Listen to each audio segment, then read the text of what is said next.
So this idea of limiting what goes in and maximizing what goes out also applies to my what I would call mental diet. Now, I don't know if you've noticed over the past few years, there's been a trend where you watch a video, you see something on social media, you listen to a podcast, you see a movie. That's all been referred to as consuming content. And it exactly is consuming. We take those ideas in and they blend with whatever's already going on inside our mental landscape, for better or for worse. So again, I'm not telling you to not consume things. I require you to consume this podcast for me to have any amount of success with it. But let me just tell you quickly the ways in which I've limited what goes into my body on a mental level. Number one, I watch very little news. And, right there, the objection is, well, you have to be informed. It's like, yeah, you do have to be informed. I'm not saying I don't try and inform myself in certain ways, but I'm not sitting down to watch the nightly news and be bombarded with bad news. As we know, there's not much good news on the news. I also try and limit my exposure to social media. I am a pretty, I won't lie, I spend a fair bit of time on Twitter. Limiting how much time I spend on social media, it limits the amount of how many people's voices goes into my head, how many outside ideas go into my head. Now, by the same token, on Twitter, I do see a lot of great ideas. So it is also a matter of, if you are using social media, to really curate your news feed. If you see something you don't like, challenge yourself, or else unfollow, get rid of it, block, mute, whatever you need to do. You can build what my friend calls a pristine timeline, where you're seeing things that you can, be challenged by, things that make you laugh, things that make you feel good maybe, and things that at least keep you abreast of what is going on in the world around you. But again, it's limiting the overall exposure to that.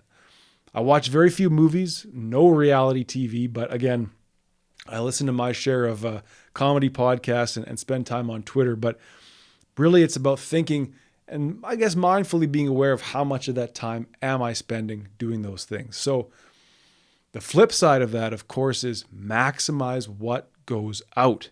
Now, for me, this podcast is a huge way in which I expend energy, my ideas, my voices. And I would really, really recommend to you that, if you're maybe having some mental health struggles, you feel anxious, you feel depressed, you feel lonely, you feel angry, find a way to express yourself if you're not already. Start a podcast, start a vlog, start a TikTok account, even though I'm not a huge proponent of TikTok.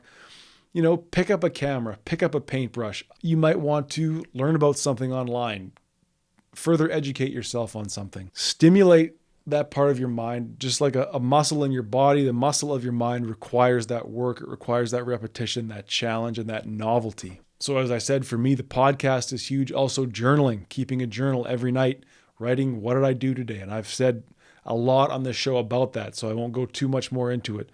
Writing in a notebook, working on my music, working on my visual art, photography, filmmaking. All of these really, they force me to have a high output. They force me to give more of myself, to explore more of myself. And the more that we do of that, the more we come to know about ourselves. And I suppose I would say that when my mental health was at its worst, it was because I was not coming to know myself. I was not exploring myself. I was running from myself. And things like creative pursuits, projects, writing, music, you name it. You creating something, you taking an idea from your mind and bringing it to life in the real world. That's a form of self-exploration, and it will no doubt improve your mental health.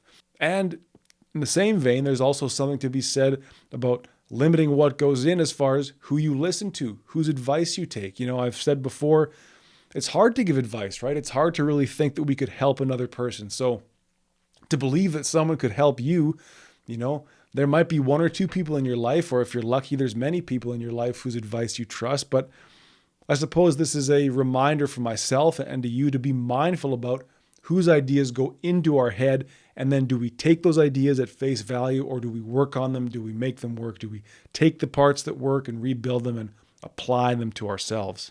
So I think overall, by limiting, or at least being mindful of what's going into my mind, what's sort of building my mental landscape, hopefully it's mostly me doing the work of that building.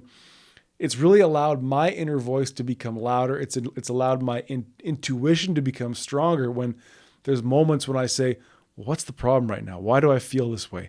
What should I do? What's my long-term vision here? All these sort of existential questions we often have. My intuition, my inner voice is now stronger, and the answer as to how I should move forward becomes more apparent, more clear, much, much quicker.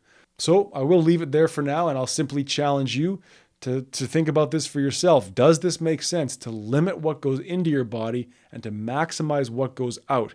Will that improve your mental health? And let me just ask you, think about this. What's going in and what's coming out? Are you expressing yourself fully, or are you somewhat of a doormat or an open sewer hole for ideas? And I wouldn't say that you are that, but it's worth thinking about. How much is coming in and how much is going out? And are we bringing ourselves to bear upon the world, or is the world bearing down upon us? We can change that balance, and we may, at least I've found, we may have improved results in our mental health.